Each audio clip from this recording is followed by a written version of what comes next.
Okay, five unwritten rules for working in Chinese schools. And actually, this applies across the board. It doesn't have to be in a school context. You could be working, doing sales in a trade company.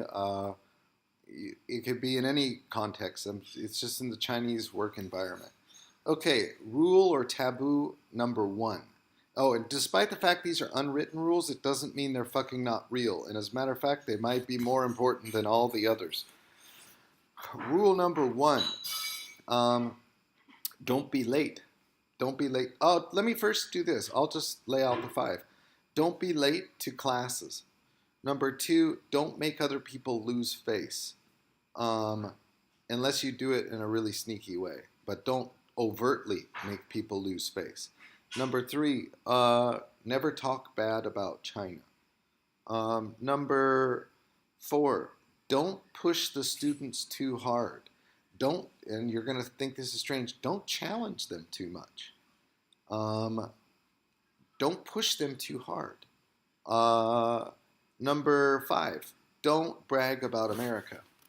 Okay, so now I'm going to go through each one in detail. The first one, don't be late to class. I mean, even like 2 minutes late. You'd think that that's somewhat strange. It's at odds from what you've heard about China. I've heard that China, the rules are really wishy washy and there's not a full legal system, etc. How can they be so strict about this?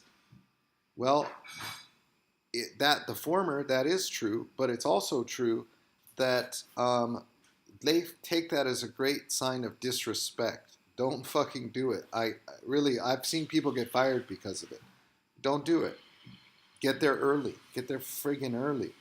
I think this relates perhaps, of course, I think it relates to the notion that what they're paying for, they're not used to paying for some really professional services as such, and they don't really have a decent understanding of quality, what really good quality is, and they don't think perhaps they don't know what it is, they can't get it, but they do think that it relates to you being in the class, your body, your physical body is there.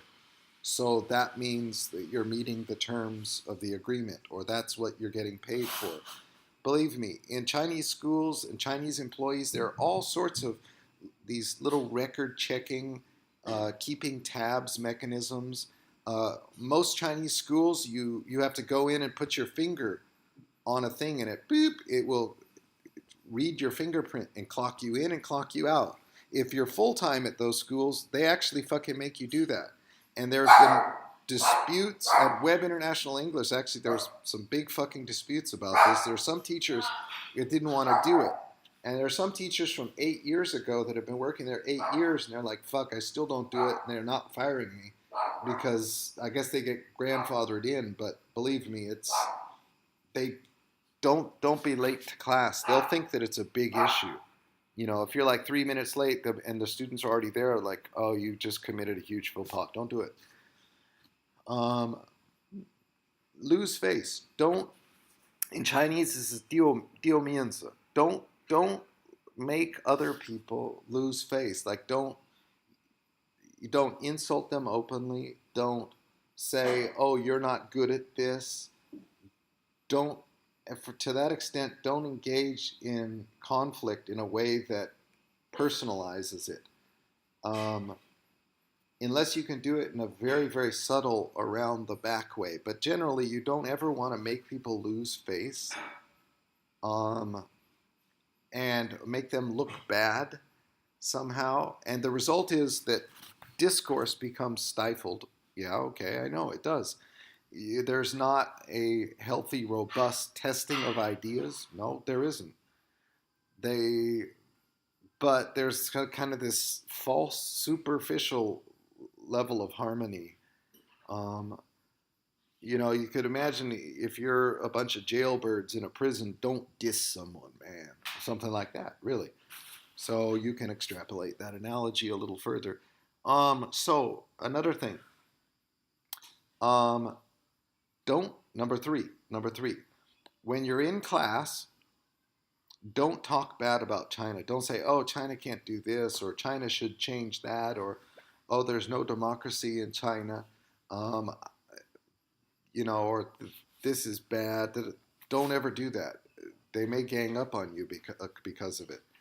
Don't do that. Just keep that out of it. Don't mention Tibet. Don't mention Taiwan. Um, and yeah, so there was one teacher.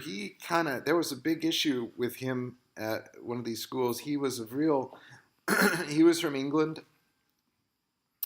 and he was so pissed off that he couldn't say that Taiwan, it's, what do you mean? It's not, it's a separate place. You have to get a fucking visa to go there.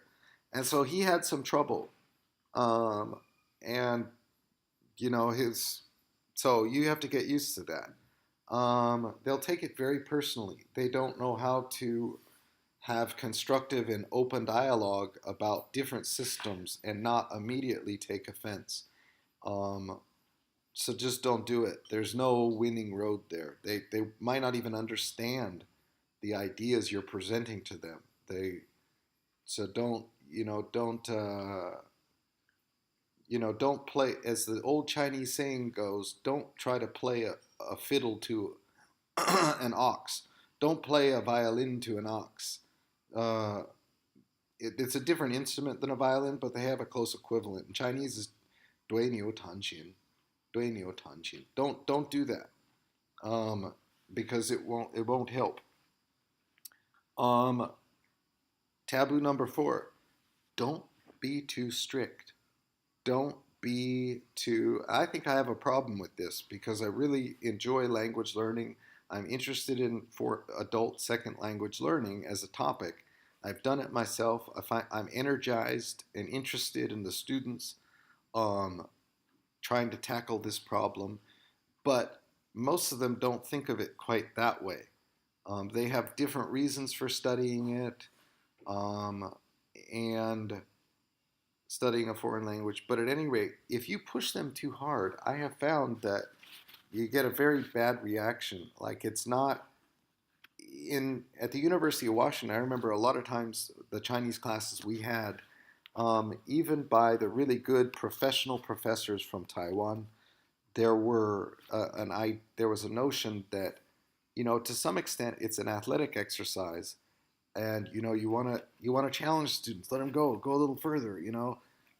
Don't do that with Chinese students. Just keep it real cool. Make all the activities things that they can kind of do, and hopefully it won't make them fail in front of other people. Partner work is really good. Having them have partners one on. Here's a group of two. Here's a group of two. Then you'll have them. For example, they'll each ask each other 5 questions about a particular subject or topic. Okay, and then it's a much better way to do it. Don't push them too hard because you'll get an adverse reaction. And to that extent, you're going to have to modify how you would handle teaching a class in China.